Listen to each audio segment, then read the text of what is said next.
తెలంగాణ రాష్ట్ర వ్యాప్తంగా ఉన్నటువంటి విద్యార్థి లోకం మరియు వారి తల్లిదండ్రులు అనుభవిస్తున్నటువంటి బాధ, ఆవేదన, ఆక్రందనను అర్థం చేసుకొని దాదాపు 40 లక్షల మంది విద్యార్థులకి రావాల్సినటువంటి ఫీజు రియంబర్స్మెంట్ బకాయిల కోసం బాధ్యత గల ప్రతిపక్షంగా భారతీయ జనతా పార్టీ రాష్ట్ర శాఖ అధ్యక్షునిగా 48 గంటల పాటు దీక్షకు పూనుకున్నటువంటి అధ్యక్షులు గౌరవనీయులు రామచంద్రరావు గారికి, ఈ కార్యక్రమంలో నాతో పాటు వేదికను పంచుకుంటున్నటువంటి గౌరవ పార్లమెంట్ సభ్యులు శ్రీమతి డికే అరుణ గారు, ఆర్ కృష్ణయ్య గారు, విశ్వేశ్వర్ రెడ్డి గారు, శ్రీమతి రేఖా శర్మ గారు, భారతీయ జనతా పార్టీ ఫ్లోర్ లీడర్లు గౌరవనీయులు ఏలేటి మహేశ్వర్ రెడ్డి గారు, ఏవిఎన్ రెడ్డి గారు, శాసనసభ్యులు పాల్వాయి హరీష్ బాబు గారు, ధన్పాల్ సూర్యనారాయణ గుప్తా గారు, పాయల శంకర్ గారు,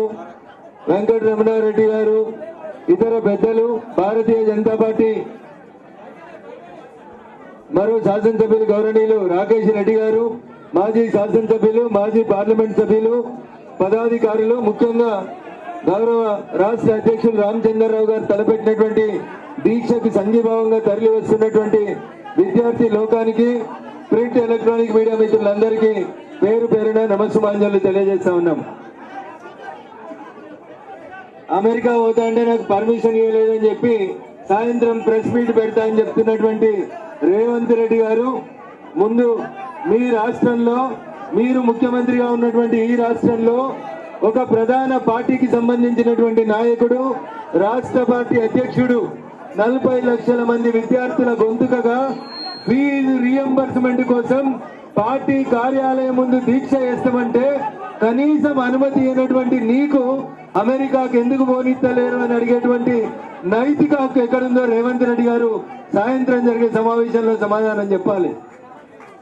రేవంత్ రెడ్డి గారు ఇంకో మాట అంటున్నాడు. ఈ మధ్యలో మొన్నేదో మీటింగ్ పెట్టి చెప్తున్నాడు, విద్యార్థుల నుంచి వస్తున్నటువంటి నిరసన, తల్లిదండ్రుల నుంచి వస్తున్నటువంటి ఆందోళనని గమనించి వచ్చే సంవత్సరం నుంచి 2000 కోట్లు అడ్వాన్స్ బకాయిలు, అడ్వాన్స్ గా ఫీజు రియంబర్స్మెంట్ పే చేస్తా అని అడుగుతా ఉన్నాడు. ఇలా విద్యార్థి లోకం అడుగుతుంది, వాళ్ళ తల్లిదండ్రులు అడుగుతుండ్రు, అయ్యా రేవంత్ రెడ్డి గారు మాకు ఇప్పుడు ఆకలి అవుతుంది, 1 గంటకు బువ్వ పెట్టమంటే రేవంత్ రెడ్డి చెప్తున్నాడు ఇంకో ఏడాది తర్వాత మీకు బువ్వ పెడతా అని చెప్తా ఉన్నాడు. ఇవాళ కడుపు నింపలేనోడు ఈ రోజు విద్యార్థులు ఎవరైతే యూనివర్సిటీల నుంచి, కాలేజీల నుంచి బయటకు వచ్చి తమ సర్టిఫికెట్ల కోసం, పై చదువుల కోసం తమ సర్టిఫికెట్లు కాలేజీ యాజమాన్యాలు ఇస్తలేవని గొడవ చేస్తుంటే ఈ రోజు సమస్యను అడ్రస్ చేయడం చేతగాని రేవంత్ రెడ్డి ఏడాది తర్వాత వచ్చే ఆర్థిక సంవత్సరం నుంచి 2000 కోట్ల రూపాయలు అడ్వాన్స్ ఇస్తామని చెప్పడం అనేది ఒక్కసారి దయచేసి మనం అందరం ఆలోచించాలి. అవ్వ బతుకున్నప్పుడు తెలంగాణ పల్లెటూర్లలో సామెత చెప్తారు, అవ్వ బతుకున్నప్పుడు బువ్వ పెట్టడం చేతగానే రేవంత్ రెడ్డి లాంటి. కానీ అవ్వ చచ్చిపోయినాక వాళ్ళ చెల్లెని పిలిచి చిన్నమ్మ నీకు బంగారు గాజులు చేపిస్తా అన్నాడంట రేవంత్ రెడ్డి అసంటోడు. అవి అట్లున్నది. ఇప్పుడు బయటకు వస్తున్న విద్యార్థులకి ఫీజు రియంబర్స్మెంట్ ఏమంటే ఇప్పుడు పైసలు లేవు, వచ్చే ఏడాది వచ్చే వాళ్ళకి మాత్రం ఫీజు ఇస్తాడంట. ఇది రేవంత్ రెడ్డి గారి నీతి, నిజాయితీ, కాంగ్రెస్ పార్టీ యొక్క దమన నీతి. కాంగ్రెస్ వాళ్ళు ఢిల్లీకి వస్తారు, రాహుల్ గాంధీ పోలీస్ స్టేషన్లకు పోతాడు, రాహుల్ గాంధీ జంతర్ మంతర్ దగ్గరికి పోతాడు. కానీ కాంగ్రెస్ అనుబంధంగా, కాంగ్రెస్ తో కలిసి ప్రభుత్వాలు ఉన్నటువంటి తెలంగాణలో 40 లక్షల మంది విద్యార్థుల ఫీజు బకాయి గురించి రాహుల్ గాంధీకి అర్థం కాదు.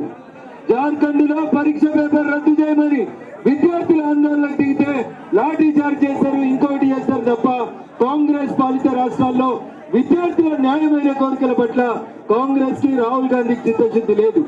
ఎక్కడైతే భారతీయ జనతా పార్టీ పాలిత రాష్ట్రాలు ఉన్నాయో ఆ రాష్ట్రాల్లో భారతీయ జనతా పార్టీ ప్రభుత్వాన్ని, నరేంద్ర మోడీ గారిని బదనాం చేయాలన్నటువంటి ఒక కుట్ర కుతంత్రాలకి కాంగ్రెస్ పార్టీ తెరలేస్తుంది. అందుకని దేశవ్యాప్తంగా ఉన్నటువంటి విద్యార్థి లోకం ఒకటి ఆలోచించాలి.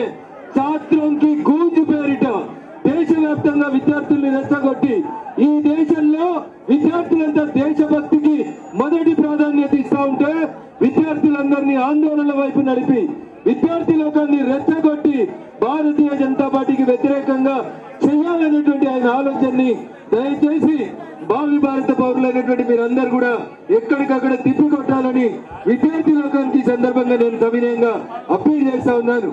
స్వామి వివేకానంద గారు ఒక సందర్భంలో చెప్తారు, ఏ దేశ భవిష్యత్తు అయినా తరగతి గది యొక్క 4 గోడల మధ్యలో నిర్మించబడుతుంది.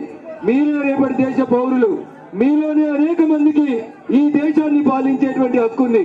కాబట్టి దయచేసి ఆలోచించండి. కాంగ్రెస్ అంటేనే వంచన, కాంగ్రెస్ అంటేనే మోసం. రేవంత్ రెడ్డి అధికారంలోకి రావడం కోసం మాట్లాడిన మాటలు, ఇచ్చిన హామీలని దయచేసి ఒకసారి విద్యార్థి లోకం మీ తల్లిదండ్రులకు గుర్తు చేసి ఈ రాష్ట్రంలో కాంగ్రెస్ పార్టీని పాతాళ లోకానికి అడుగంటే దాకా తొక్కాలని చెప్పి విద్యార్థి లోకాలందరూ కూడా అప్పీల్ చేస్తూ